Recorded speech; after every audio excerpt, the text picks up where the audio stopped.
իրադարձական օրենսդրություն չորացնելով եւ դատավորության որոշումներ կայացնի, ապա այս անձնագրության պարագայում ստացվում ինքը չի կարող դա անի, որպես պիտի անձնագրության հաս քննարկի։ Ի նախաձեռնությամբ մեղադրանքը փոխելու հնարավորություն դատարանը ունի գործիքնության ավարտին կողմերի հետ քննարկելու արդյունքում այդ իրավական մեղադրական։ Ես հենց դրա մեջ ուզում եմ անդրադառնալ։ Ինչ է սա։ Նայեք, մենք անընդհատ շեշտադրում անում ենք մեր ներքին օրենսդրության վրա, երբ որ կոնկրետ այս գործով կա մի իրավիճակ, երբ որ մենք պետք է հաշվի նստենք նաև միջազգային պարտավորությունների հետ Հայաստանի Հանրապետությունը։ Եվ եթե Հայաստանի Հանրապետությունը ունի ստանձնած միջազգային պարտավորություններ, մեր ներքին օրենսդրությունը ստորադաս է այդ պարտավորությունները։ Սահմանադրության 5-րդ հոդվածը կարծեմ այդ պարտավորությունը տալիս է։ Այսինքն հիմա ասել, որ մենք ունենք ներքին խնդիր եւ այլն, մի քիչ նաև սահմանադրության տրամաբանության եւ ողջուն չի առնչվում, որովհետեւ եթե Հայաստանի Հանրապետությունը ստանձնել է միջազգային պարտավորություններ եւ դա ամրագրված է եւ ավելացված է, ապա դրանք ունեն մեր ներքին օրենսդրության նկատմամբ ավելի վերադարձ կարգավորիչ։ Ես կարծում եմ դրա մասին ավելի խոսալ կամ ինչ-որ բան ասել չկա։ Ինչու՞ ես սա հիմա կոնկրետ մատնանշում, որտեղ կոնկրետ այս դատավարությամբ ձեր նախագծությամբ չէ, բայց այս գործի շրջանակում մենք ունեցել ենք շատ տարօրինակ իրավիճակ, երբ որ մենք միջնորդել ենք դատարանին, որպեսզի դատարանը ստանձնած Հայաստանի Հանրապետության ստանձնած միջազգային պարտավորությունների շրջանակներում ճանաչի իրեն իմ կոնկրետ անձնագրությանի անձնմխելիության մասով համապատասխան լիազորված մարմին։ Դատարանը գիտեք ինչ որոշում է կայացրել։ Դատարանը որոշում է կայացրել նախորդ նախագահով դատավորը, որ Հայաստանի Հանրապետության օրենսդրությամբ ինքը այդպես պարտավորություններ չունի։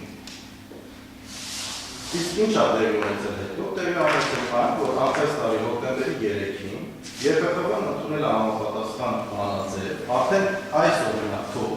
նաև Արմեն Գևորգյանի դեպքով, որտեղ սահմանել է, որ որևէ դատավոր կամ որևէ իրավական մարմին համապատասխան անհամբերությամբ չունի հայեցողական իրավունք որոշի նա մարմինը թե մարմինը կամ Գևորգյանի իմունիտետը պետք է կարգավորվի կամ չկարգավորվի։ Այսինքն հիմա ես դրա մասին եմ ուզում ասել, որ եթե վաղը մյուս օր այս հարցը առաջանում է, դատավորը պարտավոր է լինել առաջնորդի միջազգային ստանձնած պարտավորություններով, այլ ոչ թե մեր ներքին օրենսդրության փակասությունները կամ մեկնաբանությունները։ Այսինքն մենք արդեն ունեցել ենք նմանատիպ մի դեպք, որը արտացոլվել է նրան, որ ԵԽԽՎ-ն հատուկ այդ դեպքը ընդունելով նոր բանաձև ընդունել անդամ 46 պետությունների համար պարտադիր։ Դա անցած տարի հոկտեմբերի 3-ին է տեղի ունեցել։ Մենք դրա մասին արդեն ունեցել ենք ստեղ խոսելու եւ դες ներկայացնել բանը։ Սա առաջին նկատառումն է։ Երկրորդ նկատառումն է, երբ որ ասում եմ, որ արդարացման որոշում չկա, իսկ ինչի՞ց պետք է արդարացված լինեն, ասենք օրինակ այս մարդիկ, հələ իմը մի կոնտրոլ են, ընդդեմ եւս երկու այլ հոդվածներով ներառական կա։ Երբ որ մենք պարոն Օրանյանի հետ ընտրվել ենք Ալբերտ Պապյանովը 2021 թվականի հունիսի 20-ի դրությամբ, այն հոդվածով, որով մեզ այսպես ասած մեղադրանք են առաջացնում, գոյություն չի ունեցել, այսինքն մենք մեղադրանք չենք ունեցել։ Հիմա դուք կարող եք ամեն ինչ բացատրեք, ինչ-որ վիճեք, իրավաբանական տերմինոլոգիայի մեջ մտնեք եւ այլն։ 2021 թվականի հունիսի 20-ի դրությամբ Սերյան Վանյան և Արմեն Գևորգյանը քրեորեն քրեական օրենսգրքով պայմանական ասած այս դրվագով մեղադրանք չեն ունեցել։ Որովհետև դotված գոյություն չունեցել ասում այդ։ Հիմա ինչն ենք մենք քննարկում, այդ դա եմ հասկանում, ինչից մեզ պետք է արդարացնեին հետագայում։ Սահմանադրական դատարանի որոշումն է 2021 թվականի մարտին ճանաչել է հակասահմանադրական։ Ու մենք այդ իրավական եւ այդ փաստական պայմանները կատարվել են պատանով։ Հիմա ասում ենք հարգելի դոկտորներ, վերել եք նոր մեղադրանք եք առաջարկում։ Ինչ ասում եք փաստական, նոր փաստական եւ այլն։ Իդեպ հարգելի դատարան, ձեր ուշադրությունն նաև գրավում եւ այդ հանգամանքեր է։ Այդ մեղադրանքով նաեւ կոնկրետ ընդդեպքով, եթե ես ճիշտ եմ, լավ, այդ հետո փաստաբան առաջարկում է հետո դրա մասին։ Այսինքն կան ավելի հետաքրքիր նաև արգումենտներ, որոնք մենք վաղ ուսոր էլի ներկայացնում ենք, բայց ես ուզում եմ, որպեսզի մենք ի սկզբանե ֆիքսենք, երբ որ ասում այստեղ որ կա դատավորը կաշխատված է, ես դեռ որևէ դատավոր Հայաստանի Հանրապետություն չեմ տեսել, որպեսզի միջազգային ստանձնած պարտավորությունը իր կատարածի ճանաչելով իրեն այն համապատասխան պետական մարմինը, որը իմունիտետի հարցը լուծում է։ Եվ իդեպ սահմանադրության սահմանական դատարանի որոշման հետ կապված։ Եթե ես ճիշտ եմ հասկացել սահմանական դատարանի տրամաբանությունը եւ ընդհանրապես այն դրույթները, որտեղ այնտեղ արտացոլված են,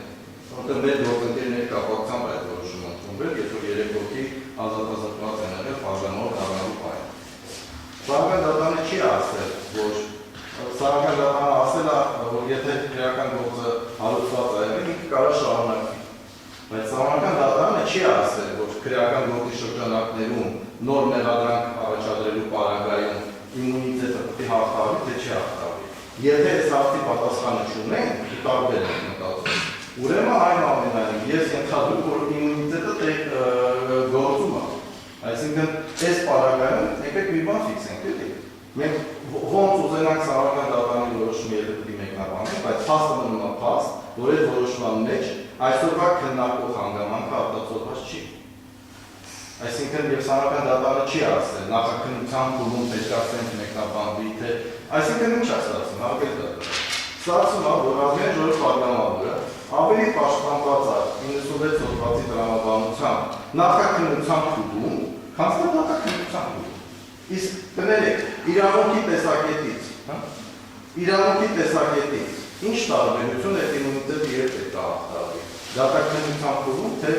անցած նիստին դուք եք դա մատնանշեցիք իդեպ, որովհետև որևէ խնդիր չկա, սահմանական դատարանը նույնպես մատնանշել է դրա այդ հարցի լուծման ձևը։ Այսինքն գործը պետք է կասեցվի կամ չգիտեմ դադարեցվի, մինչև համապատասխան պետական օղակներով, որսին դատախազությունների դիմացիային ժողով, նաև այն համապատասխան որոշումը կայացնի թույլ կա կամ թույլ չտա եղավ։ Այսինքն այս պարագայում շատ պարզ հարց է։ Ինչի, սենց ասենք, համապատասխան պետական մարմինները չեն ուզում որպես այս հարցի լուծումը տրվի, ես դրան արդեն կանդրադառնում, երբ որ մենք մեր միջնորդությունը կներկայացնենք։ Բայց ես ուզում եմ իմ ասացի իմաստը հետևյալն է։ Հայաստանի Հանրապետությունը եթե ունի ստանձնած միջազգային պարտավորություններ, այդ միջազգային պարտավորությունները ոչ միայն պետք է հարգվեն, այլ նաև պետք է ընկալվի, որ իրանք ավելի